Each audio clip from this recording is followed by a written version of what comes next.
మన ప్రభువును రక్షకుడైన యేసుక్రీస్తు వారి శ్రేష్టమైన నామములో బెతస్తా విడుదల పరిచయాల తరపున మీ అందరికీ ప్రేమపూర్వకమైన వందనాలు. ఈ దిన వాక్య ధ్యానము. యెహోవా ధర్మశాస్త్రమునందు ఆనందించుచు దివారాత్రము దాన్ని ధ్యానించువాడు ధన్యుడు. కీర్తనల గ్రంథం 1వ అధ్యాయం 2వ వచనం. కీర్తనల గ్రంథంలోని ముఖ్య అంశం ఇక్కడ వ్రాయబడి ఉంది. ఈ కీర్తన అంతటిలో ఉపదేశం అని తర్జుమా చేసిన హీబ్రూ పదాన్ని ధర్మశాస్త్రం అని కూడా రాయవచ్చు.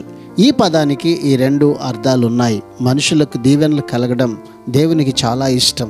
కాబట్టి ఆయన తన వాక్కును మనకిచ్చాడు. వాక్కును ఊరికే మనతో ఉంచుకున్నందువల్ల, లేక విన్నందువల్ల, లేక ప్రకటించడం, ఉపదేశించడం వల్ల ధన్యత కలుగదు. దాని ప్రకారం మనం జీవించడం వల్ల మాత్రమే ఆ ధన్యత మనలో కలుగుతుంది. పవిత్రతలో నుంచి ఆనందం అనేటువంటిది కలుగుతుంది. విశ్వాసులు దేవుని వాక్కుకు సంపూర్ణంగా కట్టుబడి ఉంటే, పూర్తిగా దానికి అనుగుణంగా తయారైతే శాశ్వత జీవం, ఆనందం వారిలో కలుగుతూ ఉంది. ప్రార్థన.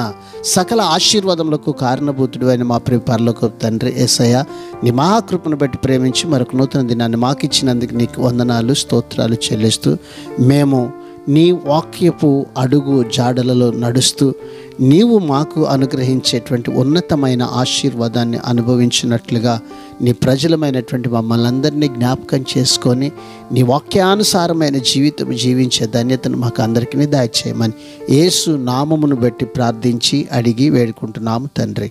ఆమెన్.